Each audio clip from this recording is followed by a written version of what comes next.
Desde siempre escuché que los amores prohibidos dejan marcas que no se borran. Yo lo aprendí cuando ya no había vuelta atrás. Hoy solo me queda contar mi versión, la verdad de lo que hice y por qué lo hice, aunque a muchos les suene monstruoso. En aquel entonces trabajaba como enfermera. Era la mano derecha del doctor López. Organizaba su agenda, preparaba su café de la mañana, le pasaba los expedientes y permanecía a su lado en las cirugías. Era una asistente eficiente, silenciosa, la sombra de un médico famoso. Tenía apenas 20 y tantos. Él, casi 20 años más.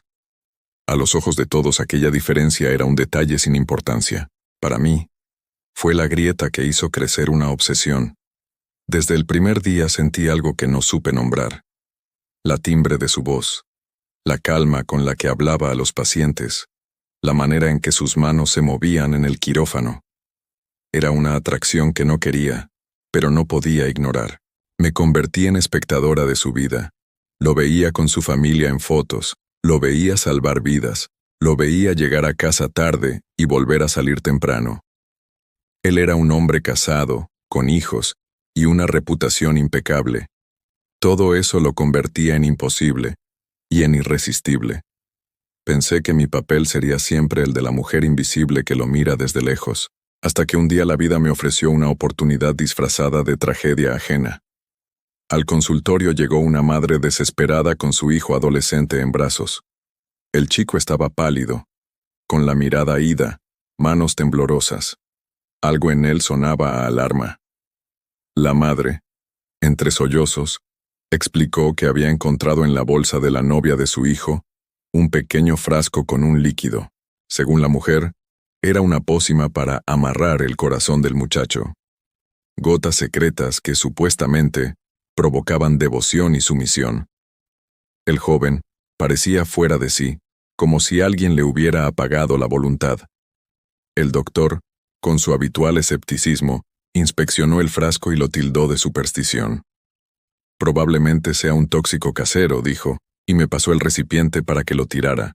Cumplí, o al menos fingí hacerlo. Pero cuando me marché, algo se rompió en mí. ¿Y si no era un engaño? ¿Y si aquello realmente funcionaba? ¿Y si por una vez la vida me daba la llave para salir de la sombra? Esa misma noche el frasquito no salió de mi bolsillo. Lo miré a solas, lo observé como quien contempla una promesa peligrosa. Pasé horas leyendo en foros y páginas polvorientas, testimonios sobre amarres, rituales con velas, invocaciones a santos oscuros, recetas que hablaban de gotas en la bebida, repeticiones de palabras hasta romper la resistencia del otro. Todo era confuso, contradictorio y a la vez tremendamente tentador.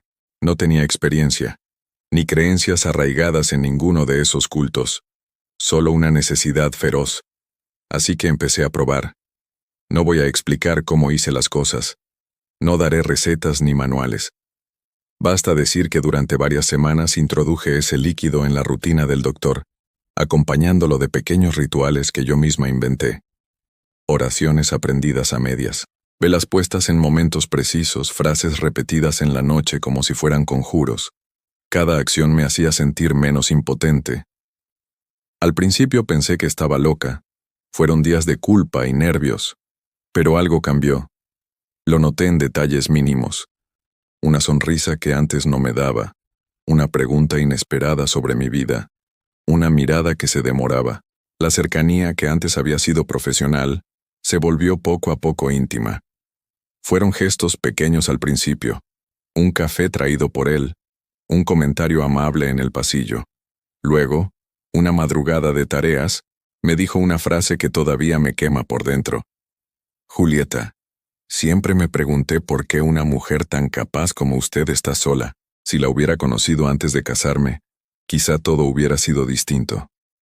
Me sonrojé fingiendo inocencia, pero mi corazón latía con la certeza de que algo había cambiado. Conversábamos más, reíamos en voz baja, y las manos se rozaban con excusas profesionales. Aquello se convirtió en costumbre. Él empezó a buscarme, a casualizar momentos a solas, a traer pequeños detalles. Y yo que había pasado años rechazando propuestas por imaginar un futuro con él algún día, ahora me permitía corresponder.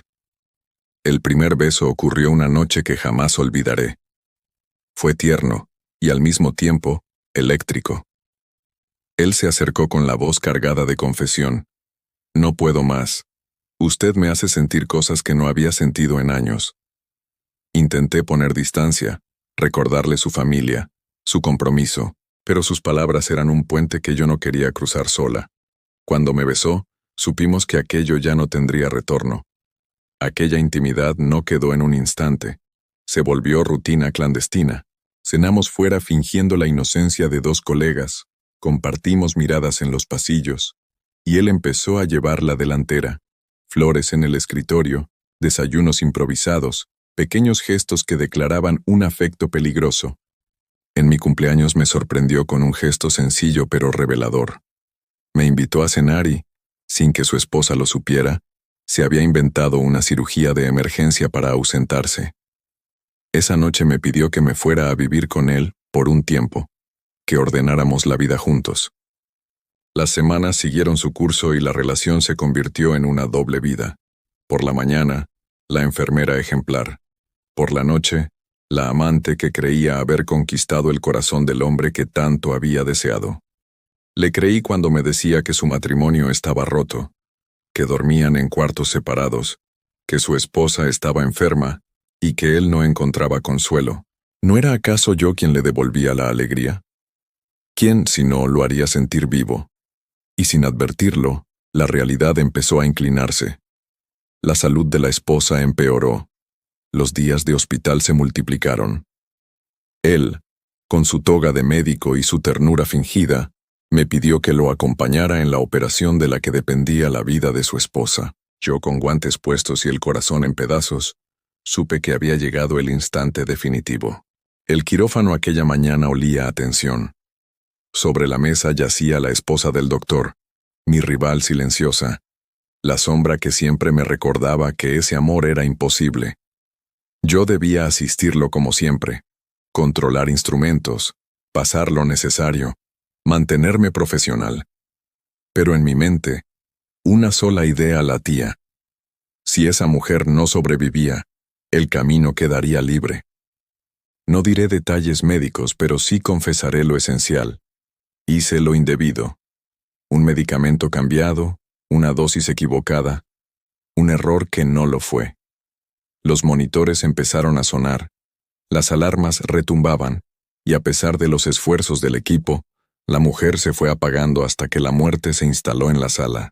Yo me quedé inmóvil, con los guantes puestos y la mirada fija en esa mano colgando, ya sin vida. Sentí culpa, sí, pero también un extraño alivio. Había abierto la puerta que tanto había esperado. El velorio fue un desfile de miradas cargadas de odio.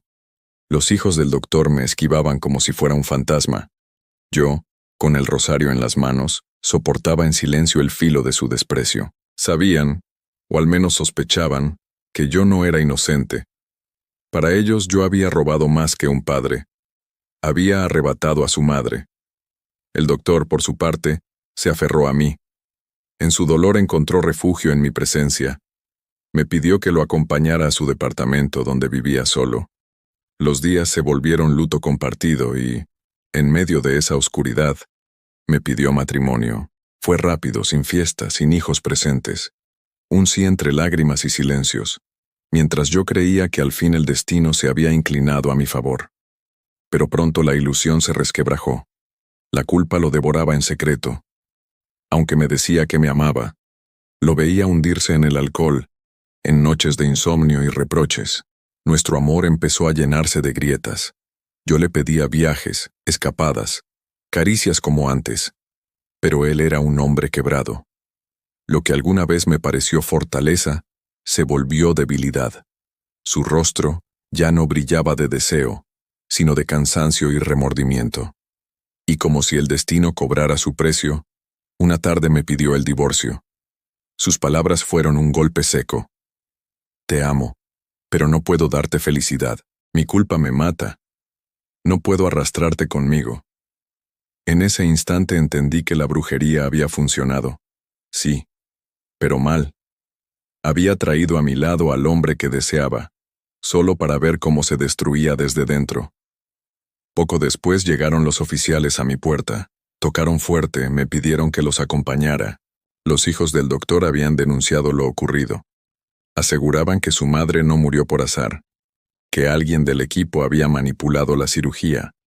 Y aunque nunca confesé, las pruebas, los registros y las sospechas me señalaron directamente. Yo era la culpable. El juicio fue rápido. Fui declarada responsable y sentenciada. Tras las rejas, el doctor no movió un dedo por mí. Me miró con desprecio y me acusó de todo. Dijo que lo había engañado, que había manipulado todo para eliminar a su esposa. Su condena fue peor que la de los jueces. Me escupió su odio en el rostro y con ello descargó toda la culpa que lo había atormentado. Pasaron los años en prisión y un día me enteré de que el doctor se había vuelto a casar. Una mujer joven, hermosa, que parecía darle la paz que yo nunca conseguí. Y ahí, entre barrotes, entendí la ironía. Yo había pagado con mi libertad el precio de un amor maldito, mientras él rehacía su vida como si nada. Hoy, aquí encerrada, no me arrepiento. En aquel momento creí que lo hacía por amor. Ahora sé que fue obsesión, locura y brujería. Y he comprobado que la brujería siempre cobra caro. Nunca da felicidad completa. Siempre trae consigo destrucción, dolor y sombras que persiguen hasta la tumba. Mi historia queda como advertencia. Lo que se obtiene por la fuerza, lo que se arranca al destino con manos sucias, nunca florece. Yo lo aprendí demasiado tarde, convertida en la enfermera que jugó a ser dueña del amor, y terminó siendo prisionera de sus propios actos.